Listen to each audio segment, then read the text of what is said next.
profesor. Mi nombre es Bastianel Mancilla Guaynate y el día de hoy voy a hablar sobre el cerebro humano. Como puede ver, aquí he diseñado un organizador gráfico donde puedo especificar los temas de los que voy a tratar el día de hoy. Hablaremos sobre la anatomía del cerebro, los lóbulos, las fisuras, las circunvoluciones y los surcos. También hablaremos de la fisiología del cerebro, refiriéndonos a su funcionamiento y basándonos en la teoría de Brodmann. Hablaremos sobre las áreas primarias, áreas secundarias y áreas terciarias o de asociación.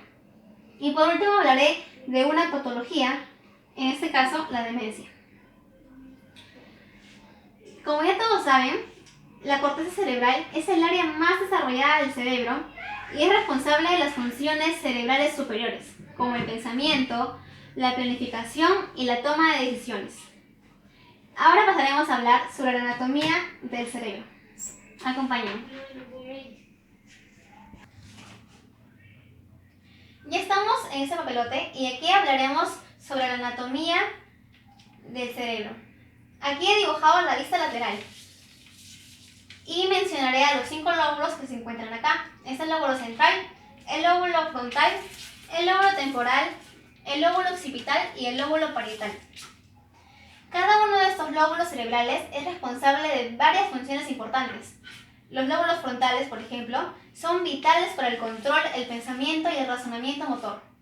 Los lóbulos parietales, ¿qué son? Procesan información sensorial, mientras que los lóbulos occipitales son los centros principales para el procesamiento visual. Y por último, los lóbulos temporales son importantes para la producción del lenguaje y del habla, así como para el procesamiento de la memoria y la emoción. Ahora hablaremos sobre las fisuras, pero principalmente tenemos que saber qué es una fisura. Una fisura es el significado de grieta o rajadura. Aquí podemos observar la fisura central o de Rolando. Luego está la fisura lateral o de Silvio. Esta fisura separa el lóbulo frontal del lóbulo temporal. Luego está la fisura parieto-occipital. Esta nace en la cara interna del cerebro y se prolonga hasta la cara lateral, como ven acá, y se sigue extendiendo así hasta separar el lóbulo occipital del lóbulo parietal y también separa el lóbulo temporal del lóbulo occipital. Luego vemos la fisura precentral y se le conoce así porque va antes de la fisura central. Y luego está la fisura postcentral, se le conoce así porque va después de la fisura central. Y ahora pasaremos a explicar las circunvoluciones y los surcos. El cerebro tiene una apariencia única que consiste en muchos pliegues con giros, surcos o hendiduras.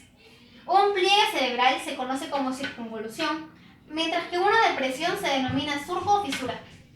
Las circunvoluciones y los surcos cerebrales cumplen dos funciones muy importantes. Estos pliegues ayudan a aumentar la superficie de la corteza cerebral y esto permite que se acumulen más neuronas en la corteza y por tanto aumenta la capacidad del cerebro para procesar información. Ahora localizaremos las circunvoluciones según el lóbulo cerebral. Como se muestra en la figura, existen 4 circunvoluciones principales en el lóbulo frontal. Está la circunvolución frontal inferior, frontal media y frontal superior. Y también está la fisura precentral, o también llamada como surco precentral. Luego también existen 5 circunvoluciones principales en el lóbulo parietal. Está la circunvolución parietal superior, la circunvolución parietal inferior y después en el lóbulo temporal hay 3 circunvoluciones. Está también la superior, la media y la inferior. Solo el surco lateral es evidente en la zona de la corteza occipital en esta vista lateral. Terminamos y ahora pasaremos al siguiente papelote.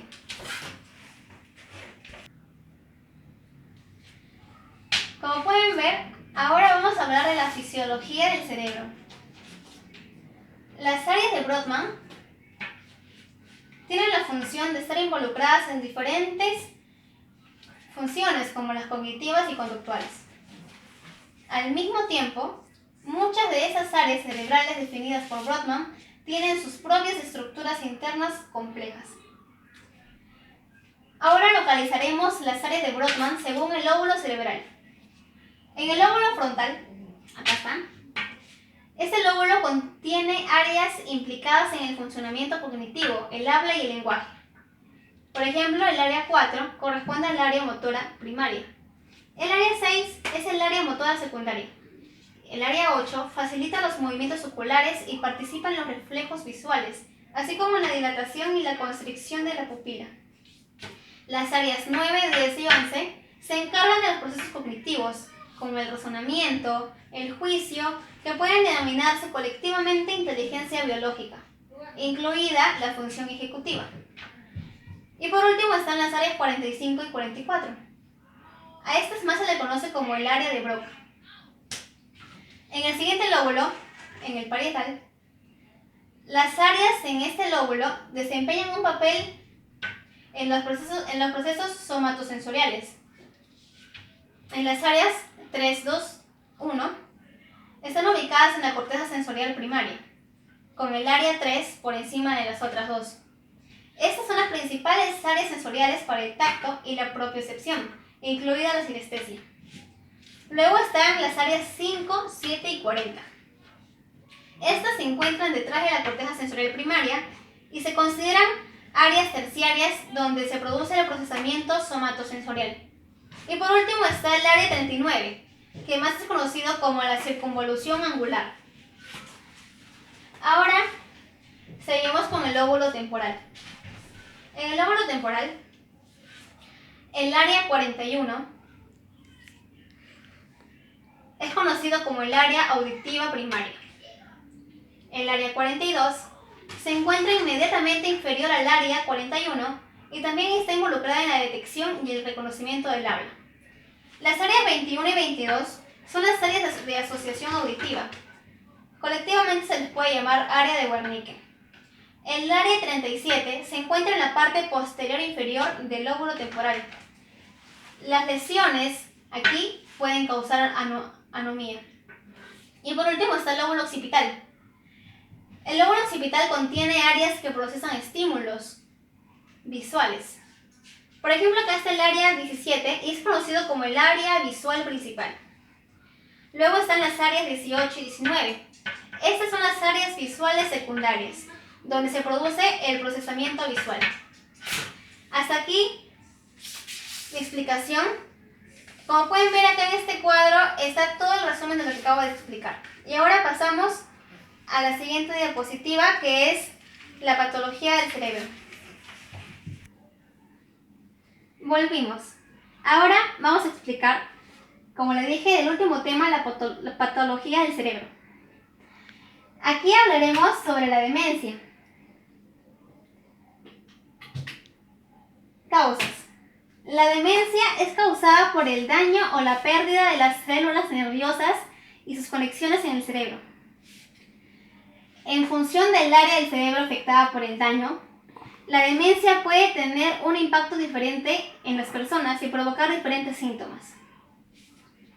La demencia, por lo regular, ocurre a una edad avanzada. La mayoría de tipos son poco frecuentes en personas menores de 60 años. El riesgo de padecer esta enfermedad aumenta a medida de que una persona va envejeciendo. Y por último, una de las causas también pueden ser dadas por infecciones que pueden llevar a esta enfermedad, como la lesión cerebral, la enfermedad de Huntington, la esclerosis múltiple, el mal de Parkinson, e infecciones como el VIH, la sífilis y la enfermedad de Lyme. Ahora pasamos con los síntomas cognitivos. Está la pérdida de la memoria, que generalmente es anotada por el cónyuge o por alguna otra persona cercana. Luego está la dificultad para comunicarse o encontrar palabras. También está la dificultad con las habilidades visuales y espaciales, como perderse mientras conduce.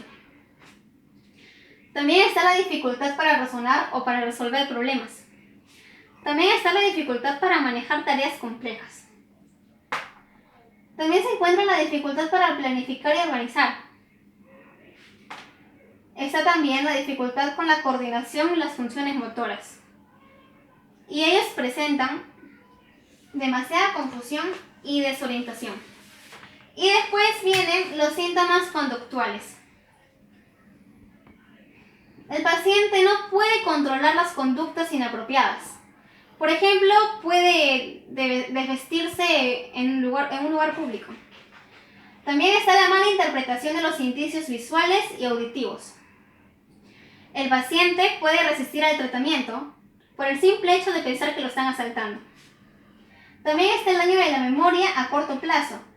Por ejemplo, los pacientes piden repetidamente cosas ya recibidas. También está la reducción de la capacidad o incapacidad para expresar necesidades. Los pacientes vagan porque están solos, atemorizados o porque sienten la necesidad de buscar a alguien o algo. Y por último está hacer preguntas constantemente y presentar demasiado insomnio y llanto. Hasta aquí mi tema. Muchísimas gracias.